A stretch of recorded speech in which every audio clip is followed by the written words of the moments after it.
अयोध्या में आज 500 वर्षों के बाद राम वाली दिवाली है। अपने आराध्य के स्वागत में राम नगरी बिल्कुल तैयार है। नए मंदिर में राम लला की प्राण प्रतिष्ठा के बाद ये पहली दिवाली है। राम मंदिर की छटा देखते बन रही है। अयोध्या की सड़कें सज धज कर तैयार हैं। शहर के गली चौराहे से लेकर सरयू नदी के घाट भी रोशनी से जगमगा रहे हैं। आज ये घाट 28 लाख दियों से जगमगाएंगे और लगातार 7वीं बार Guinness book of world records में दर्ज होगा। अयोध्या की आतिशबाजी पर्यावरण को नुकसान पहुंचाए बिना 120 से 600 फीट की ऊंचाई तक आसमान में बिखरेगी। इस दृश्य को 5 किलोमीटर के दायरे में लोग आसानी से देख पाएंगे। राम की पैड़ी भजन संध्या स्थल चौधरी चरण सिंह घाट पर 28 लाख दियों को संयोजित किया गया है।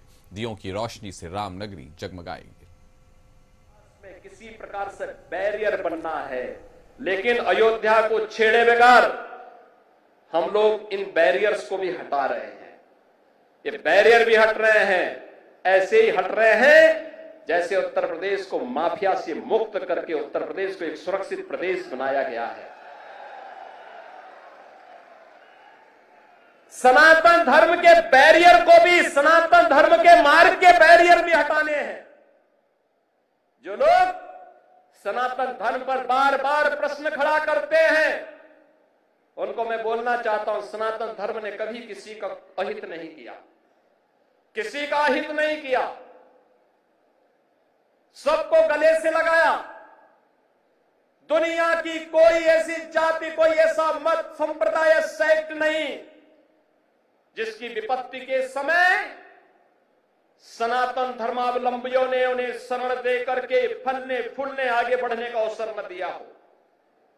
विश्व मानवता आज भी इसके प्रति कृतज्ञता ज्ञापित करती है, लेकिन इस सेकुलरिज्म के नाम पर राजनीति करने वाले लोग आज सनातन धर्म पर कुठाराघात करके न केवल सनातन धर्म और भारत की आत्मा को लौलुहान करने का कार्य कर रहे हैं, बल्कि इसके नाम पर भारत के अंदर आतंकवाद और नक्सलवाद को लोग बढ़ाना चाहते हैं। क्या नक्सलवाद और आतंकवाद को हम बढ़ावा देना देंगे? फिर भगवान राम के 14 वर्षों के वनवास का परिणाम क्या है? और फिर बजरंगबली का मतलब क्या है? राम काज कीने बिनु मोहि कहां विश्राम। और हम लोग भी विश्राम नहीं लेने वाले हैं तब तक जब तक कि सनातन धर्म के मार्ग में जितने भी रोड़े हैं, जब तक इनको नामो निशान इनको समाप्त न कर दिया जाए। जो भी मानवता के मार्ग में, विकास के मार्ग में बैरियर बनेगा, उसकी वही दुर्गति होनी है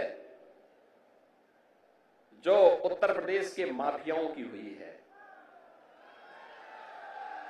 और बहनों और भाइयों, अब अयोध्या से मैं यही कहना चाहता हूं कि अवसर है हम सब के लिए। अवधपुरी तो आज खुश है। अवधपुरी को उल्लास और उमंग के साथ जुड़ने की आवश्यकता है। और आज का दिन तो, दीपोत्सव तो अयोध्या की देन है। देश और दुनिया में दीपोत्सव के आयोजन जहां कहीं भी होते हैं, त्रेता युग में उसकी शुरुआत इसी अयोध्या से हुई थी, इसी अयोध्या धाम से हुई थी। उसी स्मृति को जीवंत बनाए रखने के लिए हम लोगों ने इस कार्यक्रम को आगे बढ़ाया है। और उसी स्मृति को जीवंत बनाए रखने के लिए तुलसीदास जी ने भी कहा कि अवधपुरी प्रभु आवत जाने, वहे सकल शोभा के खाने। यानी आज प्रभु आए हैं और यहां पर तो 22 जनवरी 2024 को प्रधानमंत्री मोदी जी के कर कमलों से जब रामलला का विराजमान हुआ था, अयोध्या धाम उसी प्रकार से जगमगा रहा था। और अयोध्या धाम ही नहीं, दुनिया के अंदर जहां कहीं भी सनातन धर्मावलंबी था, वह सर्वत्र सर्वत्र इसकी प्रशंसा हो रही थी, हर्षोल्लास के गान हो रहे थे। सर्वत्र लोग नतमस्तक थे इस बात को लेकर के कि वास्तव में भारत ने अपने लोकतंत्र की ताकत का एहसास दुनिया को कराया है। न्यायपालिका का फैसला, एक मजबूत सरकार कैसे उसको मजबूत तरीके के साथ शांतिपूर्ण और सौहार्दपूर्ण तरीके से जमीनी धरातल पर उतारती है, अयोध्या में राम मंदिर का निर्माण और रामलला का विराजमान होना इसका एक अप्रतिम उदाहरण है।